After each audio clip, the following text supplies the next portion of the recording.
Hello and welcome. My name is Hazel Thompson and I'm your host of Beyond the Story podcast. This podcast is to highlight the incredible stories of people around the world that I've had the privilege to journey alongside as a photojournalist and filmmaker, often in hostile environments and war-torn countries.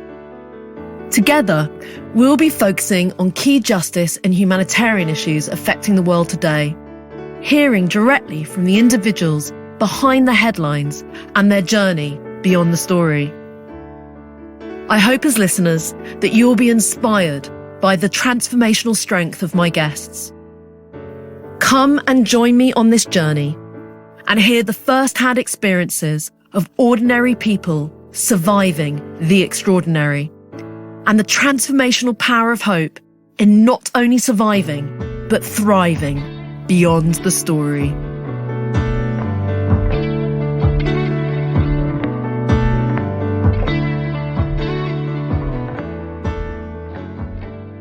I'm delighted to introduce you to Iliana Garcia, who trained as a medical doctor and then had to flee her homeland when war and genocide devastated Kosovo in 1998.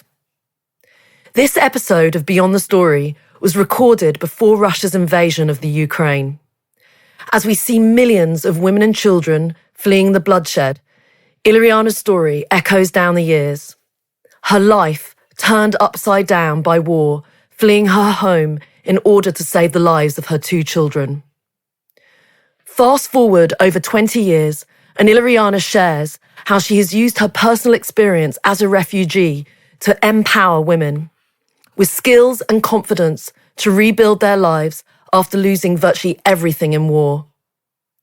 So settle in for a long listen, but please be aware, in this episode there are references to war and sexual violence. Today I have a very special guest called Iliana Garcia, and she is the Executive Director of Kosovo Women for Women. So Iliriana, welcome to the podcast. Thank you for having me. It's such a pleasure and honor to be with you. It's a joy to have you. Now, we're Zooming to have this conversation. Where are you Zooming in from? Your office is based in Pristina, isn't that right, in Kosovo? Yes, we are based in Pristina. We have a beautiful center, which is a gift from Women for Women International for Kosovo Women for Women, which is called Women's Opportunity Center, where the emphasis is on women because it is their center, although the organization owns it, but it is because of women that we work with. Which is wonderful. What are you doing for the organization? I am the director of the organization. We are a team of 18 people who work with socially excluded women in Kosovo. We were part of Women for Women International until 2017, and we are an affiliate. But we have continued to work in the same way as before. So we work with the most socially excluded women, if I may say so. The war happened 21 years ago. So women who had no luck to be educated, so they have no access to education either. They are the poorest of the poor and with no access to finance. So we offer them a program of social and economic empowerment, which is the social part is life skills training, discussing of every topic that it is about women's life. It is about decision-making, health, ways to gain money, even if there is no education. In fact, we boost their self-esteem a bit because they all do a lot of work at home. And thinking that there is no income is not really true, but we make them aware about that. And the last part of our social empowerment curricula is the networking. So we are happy to be building a network between women of Kosovo, but we are also happy to be part of a network around the world of women that Women for Women International works with. Now, just to explain to the listeners, Women for Women International is an organisation that I'm a huge supporter of and have supported a number of their projects, Kosovo actually being the first project I visited. That's our first connection point, wasn't it? Now, I first met you in 2016, and it was actually my first time to the Balkans. I came with a lovely lady called Alice Rivers Cripps. It was an exploration trip because she wanted to support Women for Women International as a businesswoman and a jewellery maker. I travelled with her to go and see the work that Women for Women are doing and really to learn about the real impact and the aftermath of war, what happens, the long-term impact, and also just to see the wonderful work you're doing to help the women. And it was really an inspirational trip. What do you remember with our visit? You were a wonderful host, I have to say. Oh, thank you. Well, I cannot believe that it has been almost 5 years. I know, it's gone quickly. It's going to be 5 years. So it was so wonderful to understand that a businesswoman from UK wants to visit, and actually she has very rare skills, the jewelry that she makes. So even during her trip, she also accepted to teach some of our women to show them how she does it and the way she does it. I knew that Alice was coming, so a businesswoman. But then there was another woman that was holding a camera. I was inspired, very much inspired by you, Hazel.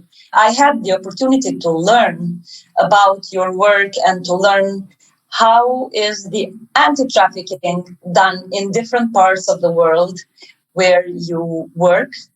We were hosts, but I was very inspired and I learned a lot. And this is really why I have to say I've invited you to come on the podcast for us to have this conversation, because it was such a special trip. We had some very powerful conversations. You made an impact on me as well with the things that you shared from your own story. What's happening still in the Balkans? Give a bit of context for the listeners. The war in Kosovo started in 1999. And I still remember it, making a huge impact and being on the news. But there may be some listeners that are not so aware that there was a very recent war in Europe. Why did the war start? Just to give a bit of an overview so people are completely filled in with the context of the work that you're doing. You know what I usually say when people tell me that the war happened in 1999. In fact, it started much earlier. It started maybe in 1981. I was 15 years old. I was in high school when the student protests started because they were asking for better conditions. Just to give you a brief idea about Yugoslavia, because Kosovo, it was an autonomous province back then. It was part of Yugoslavia, which was blooming then. My childhood was beautiful. And it was the best country to live in. But what I didn't know when I was growing up was that, in fact, Kosovo was the poorest part of Yugoslavia. Even now, when I meet people, they say, oh, I visited during 70s Yugoslavia, and it's usually Croatian coast. It was the most developed part. Kosovo was poor. So in 1981, the students asked for better conditions. Unfortunately, it was politicized. So it was politicized the way that the Yugoslav government treated it as political, and then arrested students and then chased after all the politicians who wouldn't agree with Belgrade until 1989, when the autonomy was abolished. So we lost the autonomy and we became part of Serbia, which was unacceptable, of course. So this was in 1990, and it continued then. The request was to become a republic, as in Yugoslavia there were republics.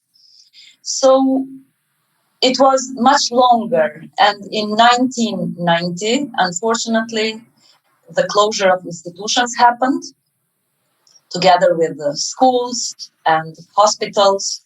So in the hospitals, there were no Albanian doctors anymore if they didn't sign a paper that they agree with Serbia, that we are part of Serbia. So everything was very politicized. So 1999 was the end of all this period that has been very difficult. And this is why, after the war in 1999, we had a lot of women who during 90s couldn't attend education. So the number of men became much smaller because they had to flee, because they wanted to send the young men who were supposed to be sent to the wars in Croatia and Bosnia fight against Croatians and Bosniaks. So young men flew and young women had no education. So 1999 is the time when, in fact, the internationals bombed Serbia to stop the genocide because the Serbs started killing people. There are books now that are published about the intentions and about the plans to ethnically clear Kosovo and have it without any Albanians in it. So this is why the bombing happened, and everything thinks that the war was for 3 months. In fact, that was the time when we got liberated. It's really good to have that insight from your side, because we didn't know what was happening until it became in the headlines in 1999. Now, you took us, I believe, when I came to visit, we went to Prikaz? Is it Prikaz? Yes, it's Prikaz. I'm pronouncing it wrong there. No. You are right, because it is written with an E. Is that where it all began? Because I remember having a real impact. You took us to a house that a whole family had been massacred. Is that the starting point? The starting point was when we started the peaceful resistance. Okay. What we did is, during the 90s, we organized the parallel education and parallel health system. When the institutions got closed, fortunately, we had the support of internationals that wanted to understand what is going on. Unfortunately, Bosnia was a lesson, because they learned that internationals have to be more involved if they want to save lives. So they were taking care of what is going on. We organized parallel government, and people who lived in diaspora, we are lucky to have a huge diaspora, who wanted to help. So everyone was paying 3% of the salary in Germany, in UK, in United States. The Albanians that lived there paid for the Kosovars. So we organized the parallel system. We organized schoolhouses, that's how we called them. We organized the hospitals in the houses. So you literally had your own system within the country? Yes. The acting president of Kosovo for the moment, she was a student in a high school, in a house school. Wow. So she belongs to those generations. Now, your personal story, I was really inspired and quite moved when you shared what you survived. This is only 21 years ago. And what I find very inspiring is, despite the trauma you've lived through, you're now helping others. What was your personal experience of war? What happened? You had to flee, didn't you? Yes. You were in danger because of the genocide. So could you share that time period, please? I was a student of medicine. I am a medical doctor by profession, although I do not practice medicine. In fact, when people say victims of war, I usually say, I am a victim of war too. When I started working for Women International, they were saying, we work with the victims of war. And I was saying, you work with the victims of war, you that are in the United States. But we are all victims of war. So I am one too. So when my school was closed, my university, I was a graduating student. I had only some exams to become a medical doctor. But the university was closed. And we waited for 2 years, hoping that they will be reopened until we started the parallel system. So in the meantime, I got married and had 2 children. And then through my husband, who was involved in politics, I was involved too.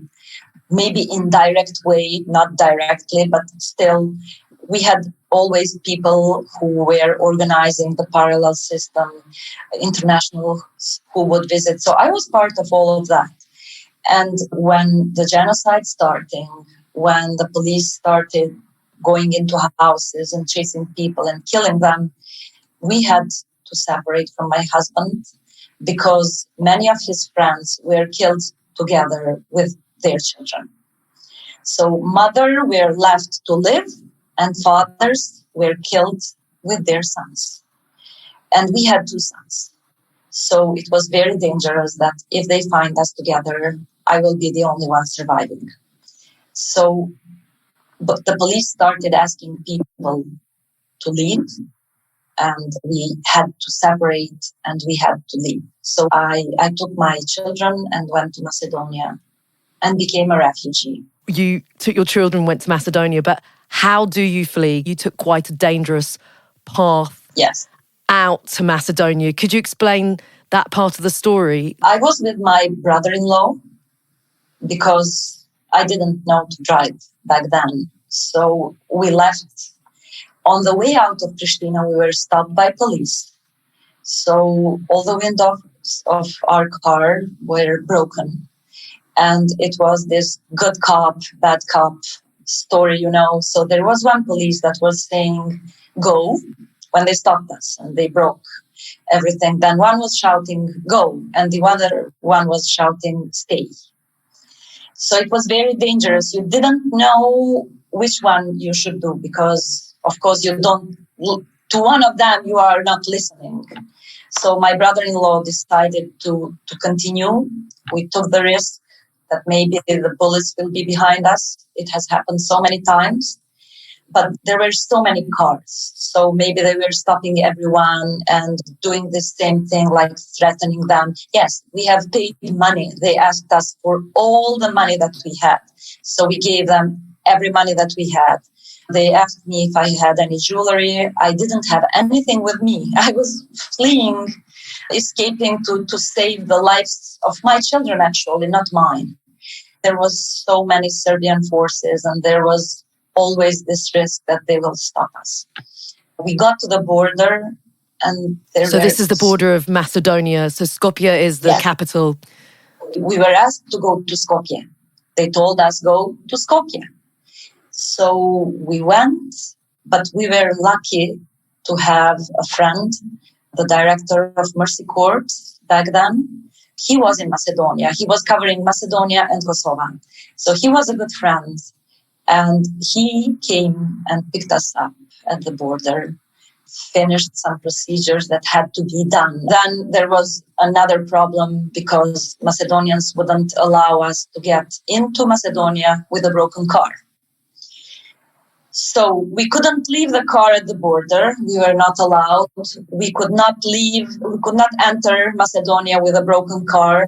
So again, what to do? And again, we had to get someone that knows us, take the car for us. So we continued walking and left the car in a yard very close to the border. Fortunately, because we could have been there for weeks. That was the day that the camp Blace started. It was the camp in the no man's land, where the train brought thousands and thousands of people.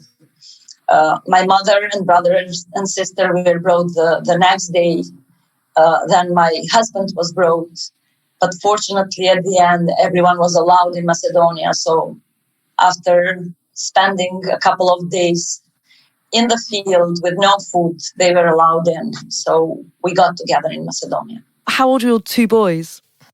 One was 8 and the other one was 5. And how far did you have to walk with 2 small children? It was not very long. That was not a problem because Terry, our friend, the director of Mercy Corps, then took us by car. So in a way, we were lucky, compared to what people went through. Our story was, we crossed the border easily, if I may say so. But seeing many refugees, and there are refugees from Syria now in Kosovo too. I remember being a refugee.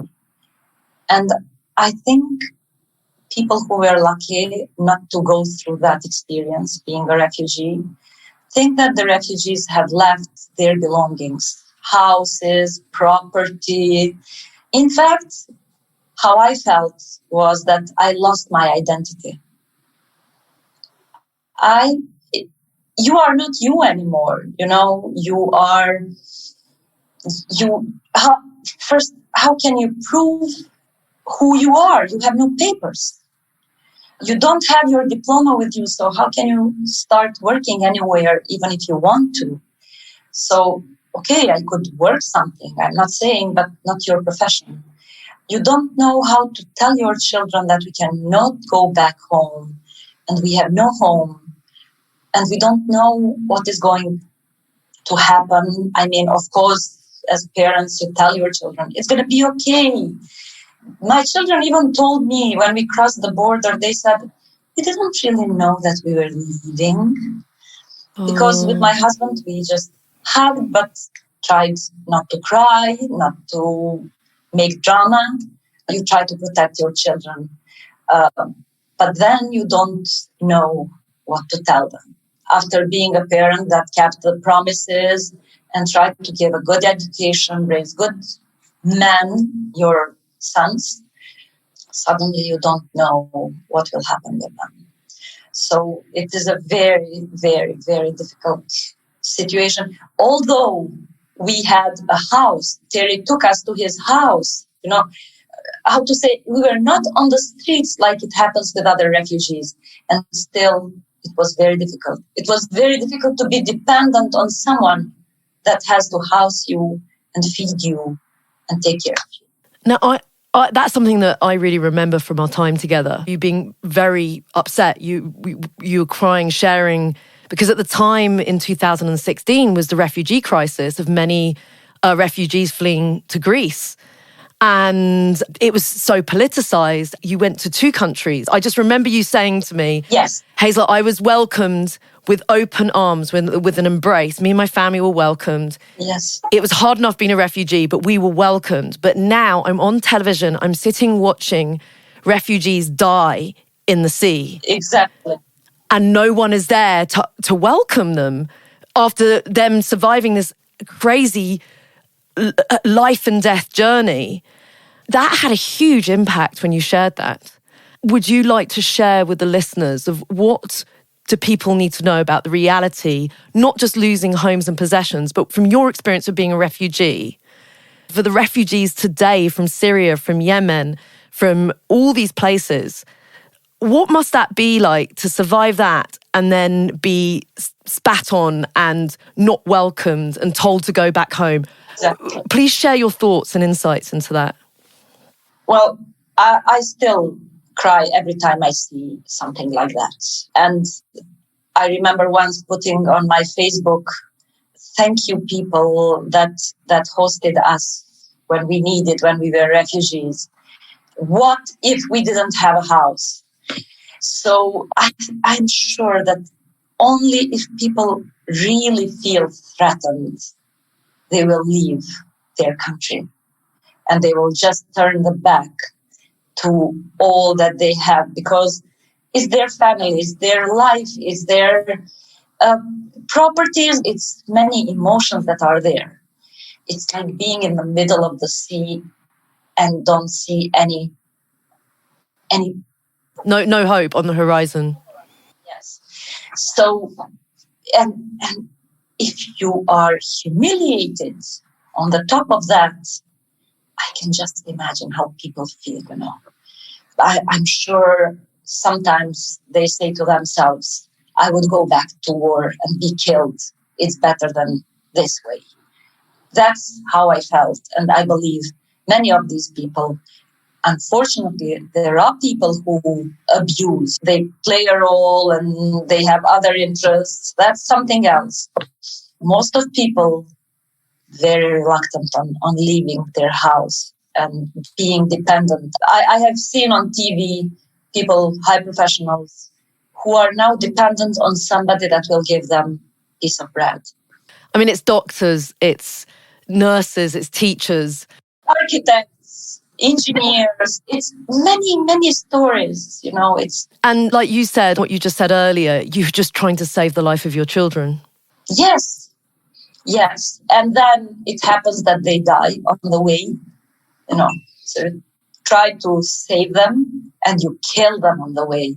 And at the end, as you are saying, somebody spats on you and, humiliates you and things that they want to use the other people's country. While actually sometimes the hosting countries, there are so many refugees, Kosovo refugees, who are now very famous, and the hosting countries are proud that they have them. So I believe that by being good hosts, in fact, you raise them, you empower them to become good citizens of the host country. When we came, I'm actually wearing it, even though this is just audio, I'm wearing this necklace that came out of inspiration. Coming to Kosovo, it's one of the most hospitable, warm countries I've been to. We were so welcomed into the community and the other women. And the inspiration in the end, the necklace that was created from this trip was called Share a Hug, because we felt so embraced. Yes. It was also down to your story and all the other women we met about being embraced, what you're talking about, hosting and embracing, even by strangers. We were embraced by strangers. And I know a friend took you into Macedonia, but that's the thing. We should be seeing refugees as friends, not strangers that need to be embraced and held because they've come out of a very traumatic situation. Yes. And it should be a safe place for people to heal and wait for the land to heal so people can return, because people want to return home. Yes, I'm sure they cannot wait for that. Yeah. So could you share a little bit, after you were in Macedonia, where were you hosted next? We were in Macedonia, and before we left Kosovo, in fact, there was on news on CNN, because my husband, as I said, he was involved in politics and he was an advisor to the president of Kosovo back then. So it was on CNN that he was killed, which was not true, but we still don't know. You still can find that news. This is when we were scared, and we knew that if they find us together, the worst will happen. So in Macedonia then, he was asked to leave Macedonia. So we decided, okay, we have to leave again. Although Macedonia was so close and we were hoping that Kosovo will be liberated, and as soon as we can, we will go back home. Fortunately, I had family members, my aunt and my cousin. We were living for many years in Turkey. So they asked me to go there. I went to Turkey.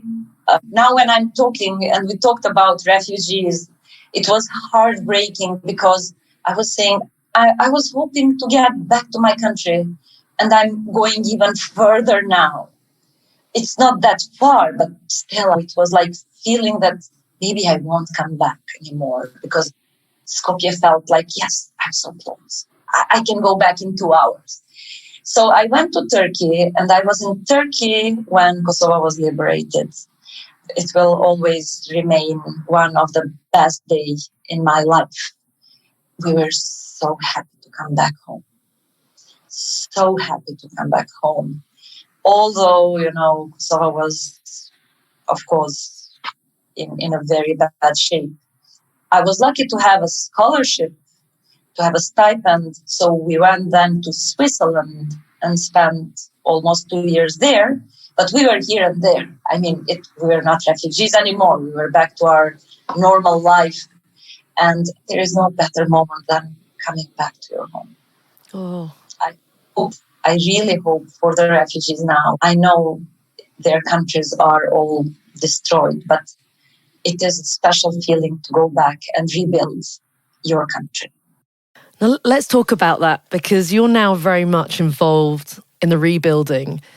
Could you explain, the war was 21 years ago. I hear people say, I've been somewhere, and they're like, oh, the war, that was long ago. But could you explain, what are the long-term impacts of war on a country?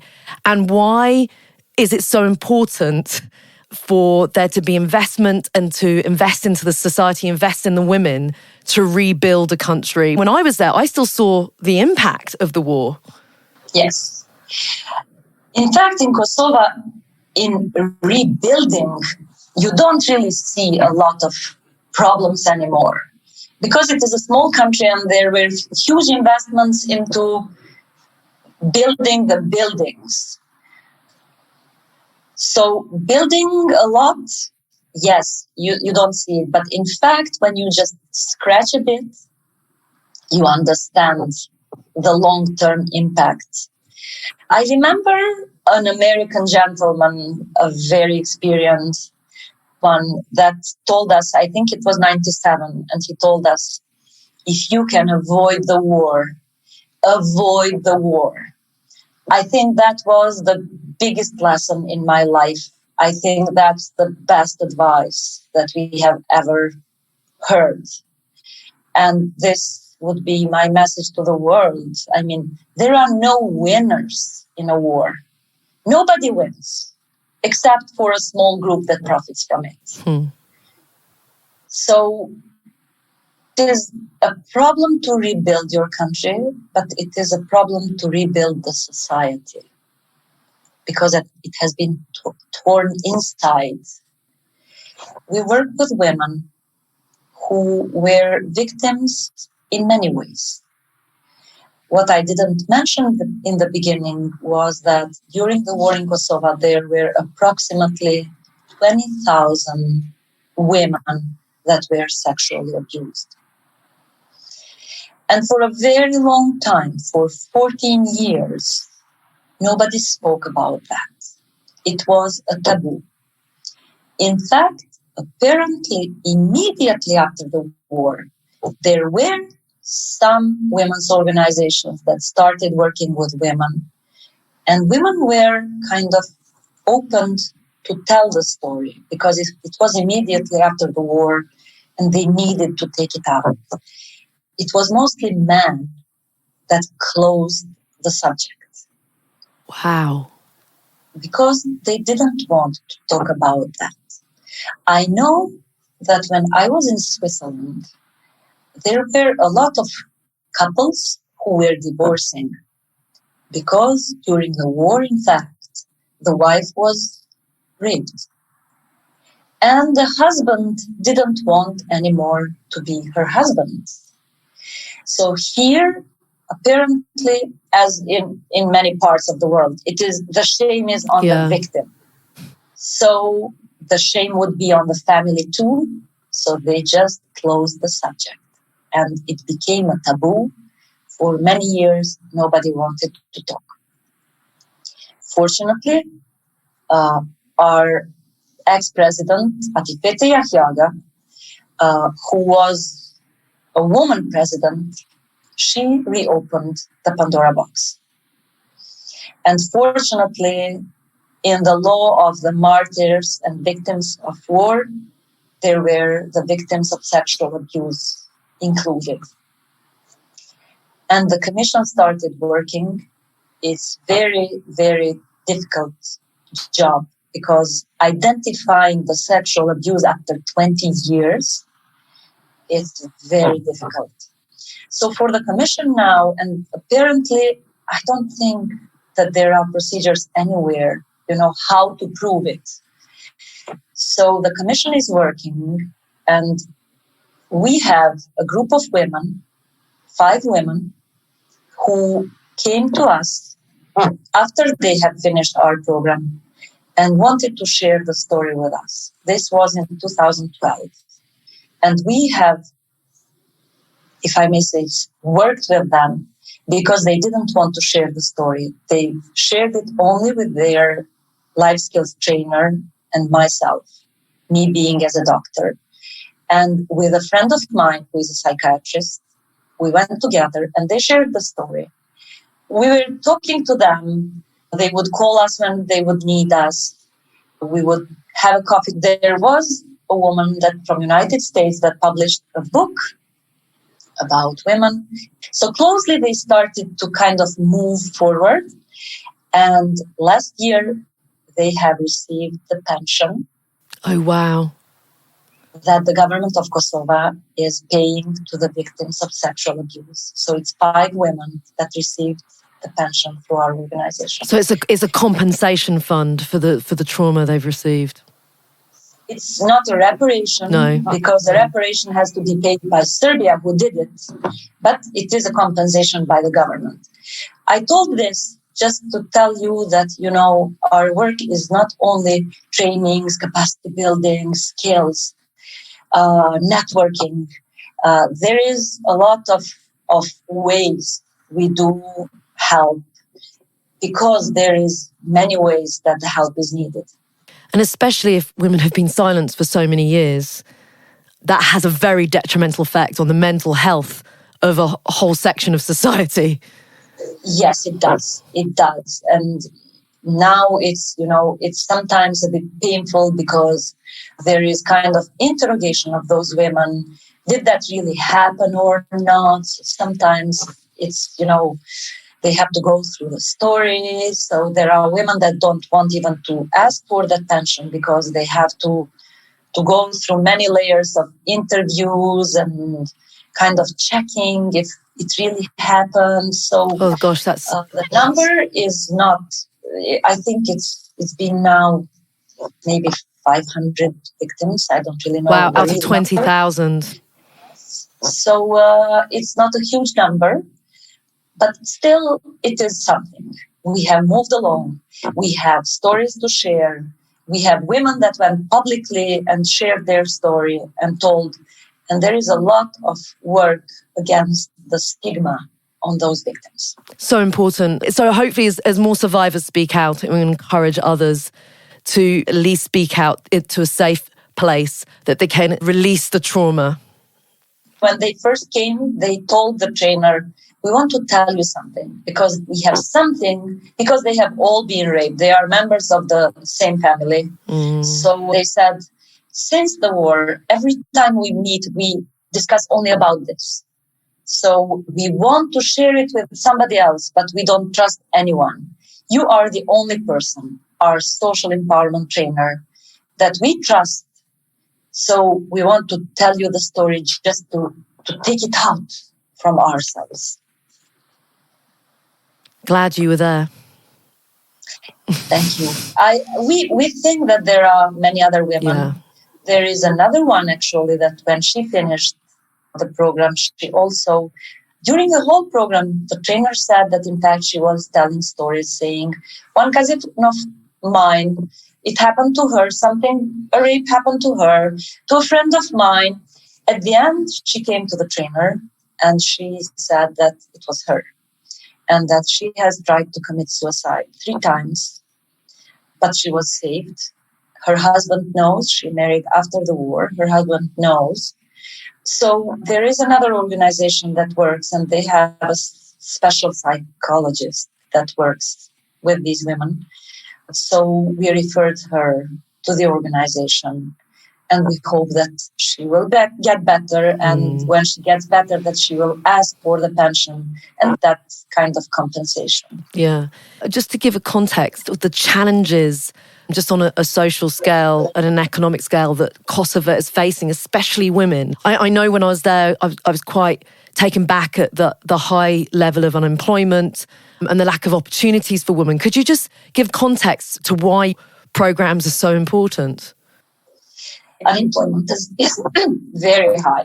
So almost 80% of women are inactive, which means that they are not even trying to find a job. There is a lot of reasons about that. We did a survey once, and we had focus groups of women whom we asked, why are you looking for a job? They said no. And we asked why. So the replies were either we don't have the skills to find a job, either we have no money because the corruption, so they think that they will have to pay someone to get a job. Either they said that they don't know anyone because you have to know somebody to get a job. Again, corruption. Or they said we don't want to offer other services, which is the perception, unfortunately. This was back in 2013, so we have moved away. But unfortunately, not many opportunities, as you said, because the industry is not very developed. So this is why we are trying to look at the market, and our vocational trainings are based on the market needs.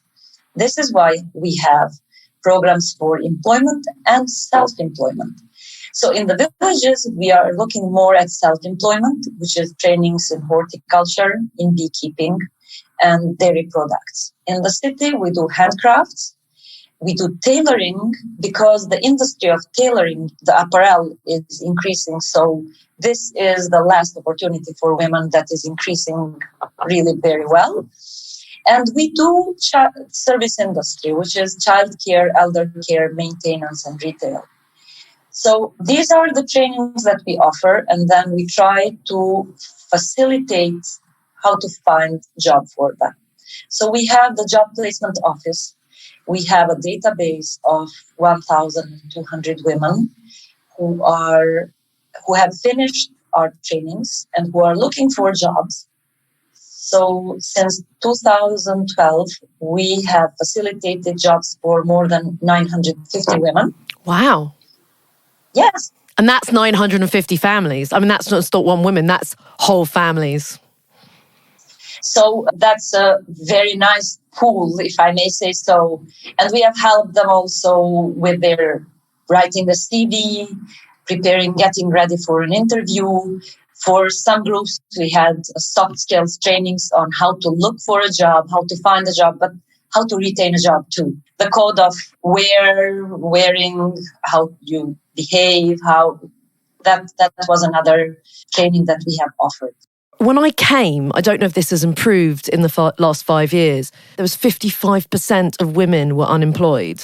And there was only like 6% of businesses were owned by women. It is improving. I think the unemployment is now like 36%. Oh, that's a huge improvement. Yes. So now 13% of the businesses are owned by women. What I love about the work you're doing, you're working with Serbian communities and Albanian.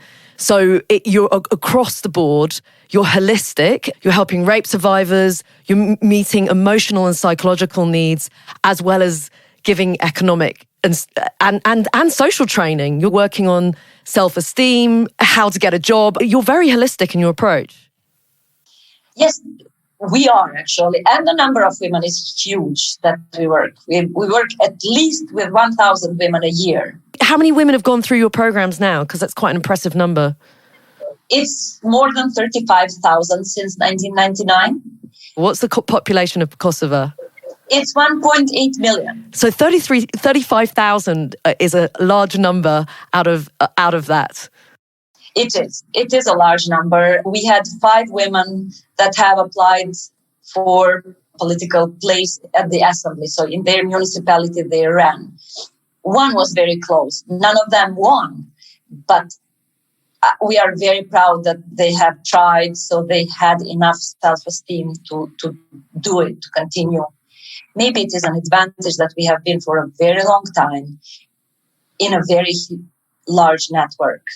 So we know what the needs are. And our projects are always based on the needs of women.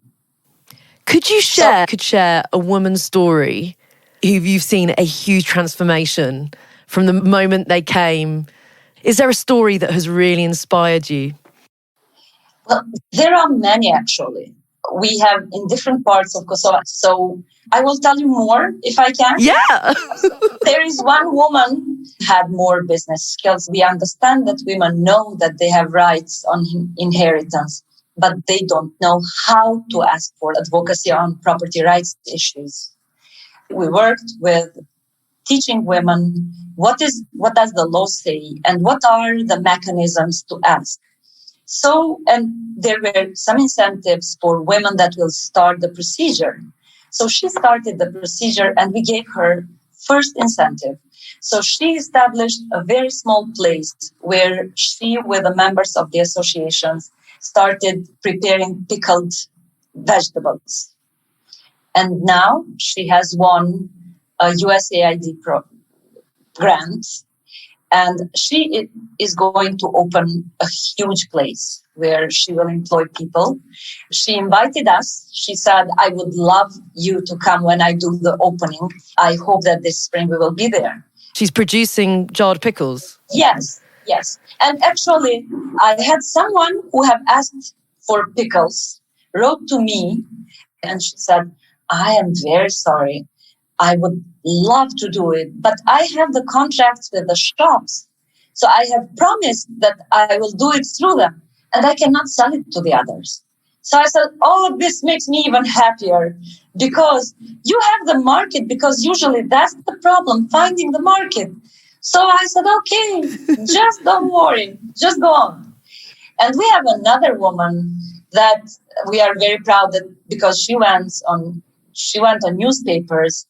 She didn't know reading and writing when she started the program, I think 4 years ago.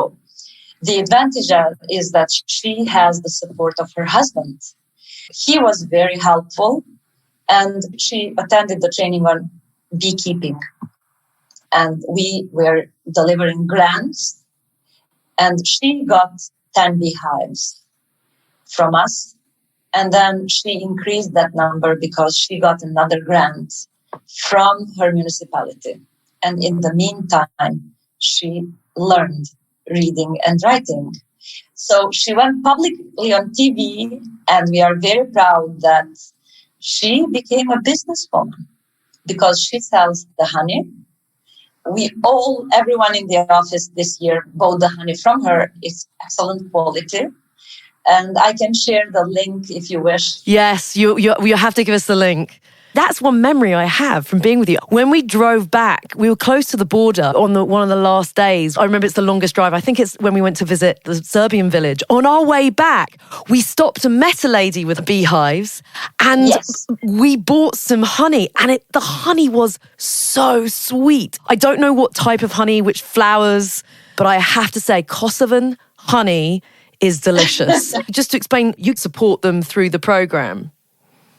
What we give is what we call incentives or micro-business capital. We have an amount of money that belongs to them. And then, based on their vocational training, they will get a tool, a sewing machine. Is it a beehive? Sometimes the sewing machine, they need a professional iron. Sometimes it happens if the tool that they want to buy is more expensive than the money that we have, we co-invest. So it's kind of, they also learn how to do a procurement procedure, because if they co-invest, they go through the procurement and they learn financial procedures too. So important investment into small businesses. It's not a huge amount of money, but it makes their business successful. It's brilliant. So from your journey, from being a survivor of war to now what you're doing, rebuilding, I will call you a rebuilder, a restorer of Kosovo. You're helping restore the women's lives. For those listening, hopefully people are listening from all over the world to this podcast. It's been a very weird year. Everyone is learning to live with COVID. What are the current challenges that you're facing as an organisation? The biggest challenge for the last year, of course, it was the pandemic, especially because our women, they couldn't move. So last spring, they couldn't sell what they have produced. So if they are producing fruits and vegetables and they cannot, or herbs, and they cannot sell it immediately, they are spoiled. So there were a lot of losses. As they are very small producers, it has affected them heavily. For us too, as an organization, because we work directly with women, we work at the grassroots level, so it is very important to meet with them. But what we did, we have tried to change the way that we work. So we started working online. So in fact, we switched into different lessons about pandemic, but still, of course, it is not the same. Like meeting and organizing trainings, it was a huge challenge.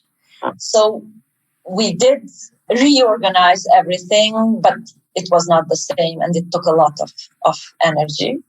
But I think we did a good job. Still, there will be time to understand the real impact of the pandemic. So we think that there will be later. The second thing is that with the Ptsd, because we almost all went through a war. So this was kind of flashbacks. You have to be locked and you cannot move out and you cannot contact with the others. And, trauma over built on the previous trauma. But again, we have organized some meetings with a psychologist. Our Women for Women International HQ was very understanding. So with the graduates, we have organized groups to have meetings with a psychologist for stress relief sessions, which was great. I've never really thought of that, Iliriana, that of course, for anyone who has PTSD, the pandemic's going to be a major trigger. Yes. For some, like for a cousin of mine, I was discussing with her, and during the war, she was put on the spot with her sister. They wanted to kill them, and then, pardon, and etc. In fact, I was amazed because this is the resilience, in fact. And this is how people go on and, the saying that what doesn't kill you makes you stronger. She reminded me of that. And she said, I don't really mind about COVID, she said, because during the war, I was fearing that there will be no food soon. And every time I would go out, a bullet would kill me. Now, there are measures that I can protect myself. And I have no threat of having no food. So I can go on like this. So it's interesting. People go through different ways. I think if you survived a war, your resilience is going to be better than us softies up here in the UK. Who, in all seriousness, I'm not belittling the impact of the pandemic. It's all relative in every country, but it's good to highlight the level of resilience. Thank you. Yes. And then the biggest challenge as an organization, I think it's time, because what we try is change the mentality. What we try is change the habits of people. What we try is change the way the society functions. And it needs time. So sometimes there is no time because the world is moving fast. And we have to move together with it. So sometimes I would love to move things quicker, and they don't move as quick as we would love to see. It's because you're a restorer who's positive and you want to rebuild the walls. So you want to see those walls whole. So look, we're coming to the end of our chat. Your amazing experience, depth of resilience. What would you share, those that may be struggling anywhere in the world with something? What have you learned from your experience that you could share with others to encourage people who are facing challenging times? What are your nuggets of wisdom? Well, I don't know if I have any wisdom, but I think I have learned that we cannot live alone. Unfortunately, we are becoming very individualistic as a world. And sometimes it doesn't really fit with the whole globalization. While you can be part of the whole world, society, you become an individual. But our work is about sisterhood. It's about women like yourself, who could easily be locked in their small world. A safe, comfortable world where there's no war. Exactly. Thank you for saying it. It was the word that I was looking for. Around the world, there are women who are looking for helping women that they have never met, that are in need. And that's the most beautiful part, I think, because we need to live with each other. And that's the beauty of being part of the society, helping somebody helps you. Life is not, is never the same. So there will be moments that you need someone, and then there will be moments that somebody needs you. And I think that's the most beautiful part that you can combine. And as a person that maybe I don't practice medicine, but still I think it's inside me. So being, if I may say, able to help the ones that are in need is sometimes deep in me. That's why I did medicine. So I am convinced that for the ones that help, and this is for the supporters of the organization, it's also very much fulfilling. It's kind of give and take, because somebody gives it back to you. And what gave you hope in your hardest moments? Where did you find hope? When you were on that border and you couldn't see the horizon, you described like being out at sea. Where did you find your hope and your strength? Back then, it was my children. But now, it's women that we work with. I believe stories that I told are an inspiration, are something that moves you, keeps you moving and trying. I was very much involved in those efforts of having a free country, independent country. So now building it is part of my dream. I believe that I had a dream when we were doing all that work. Maybe back then I couldn't see the end. Where is it? But I'm happy. But now I'm also very much moved. And I would love to thank very much the international community, especially the Western countries, that has helped educate young people. We have a very young population.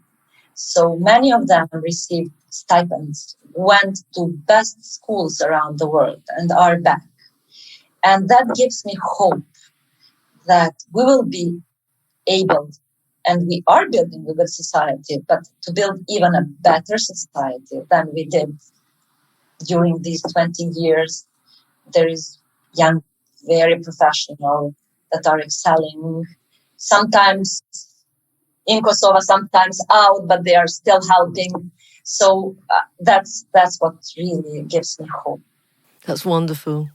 And just before I say goodbye, what can our listeners do? I will obviously put any links down with the podcast. How can people support the amazing work you're doing? Where can they find you? Well, they can find us. We have a website. First, I would love to thank you, Hazel. This is the help that we need. Spread the word of the work that we do. Spread the feeling of helping someone, because that's what you were doing when you were talking about the necklace and Alice and yourself and visiting. And it's all, I believe that it will inspire someone. We can be contacted through Women for Women International. We are part of their website too. We have a very visited Facebook page, Kosovo Women for Women. And I believe there you can see all our activities. It's the most used tool by the organization that we work to communicate with anyone that is interested about our work. I'm proud to be part of the Women for Women International community. It's a real joy. It is a sisterhood. If anyone who's listening has a passion for women, especially women who have been affected by war and who have a passion for Kosovo, for the Balkans, get behind this work, because I was inspired when I went. And Iliriana, it's not only just you do have an incredible team. And I just love your heart, Iliriana. It's true. We need to pass on. It's all about giving. We need to keep giving to each other. We all have something to give in our hands. So thank you. Thank you so much. It's been such a joy to spend time with you. Thank you for this opportunity and for also talking about my team. And I would love to also maybe use this opportunity that if people want to just visit, they are welcome. It's just if they want to see, if they want to feel how the Balkans is, we will be very happy to host them. Women in our programs, they love when internationals visit. So I've never been hugged and kissed so much. I mean, this is pre-COVID times. It was a joy. I mean, the necklace sums it up that we made, Share a Hug. I felt embraced into the heart of the Balkans, into the heart of Kosovo. So, Iliriana, I can't wait to come back and visit you again, Pristina, and to see you continue to grow from strength to strength. And it's just a real honour to have you today. Thank you for sharing your personal story. Thank you very much. Thank you very much for this opportunity, and we can't wait to have you back. I can't wait to be back. Thank you. Thank you. Bye. I hope you've been inspired today by Iliriana's wonderful positive energy, her incredible story and heart to restore her country after war by helping rebuild women's lives. Please do follow her work online, and I can assure you her invitation for visitors to Kosovo is a genuine one. I hope you've enjoyed this conversation, and please do join me again for the next episode of Beyond the Story. You've been listening to me, Hazel Thompson, on Beyond the Story. Please consider supporting the work of my guest today by clicking on the relevant links below. And if you've liked what you've heard, do help fund the production of further episodes by giving to Beyond the Story's GoFundMe page. To make sure you never miss an episode, you can click follow on Apple, Spotify, or whatever platform you're using, and please do share the link with your friends. Thank you for joining me on this journey and hearing the first-hand experiences of ordinary people surviving the extraordinary, and the transformational power of hope in not only surviving, but thriving beyond the story. Special thanks to my incredible team, executive producer Nancy Fraser, assistant producer Ella Kachani. The audio is produced by Drew Hawley at Lab Studios, and the music is by George Holliday.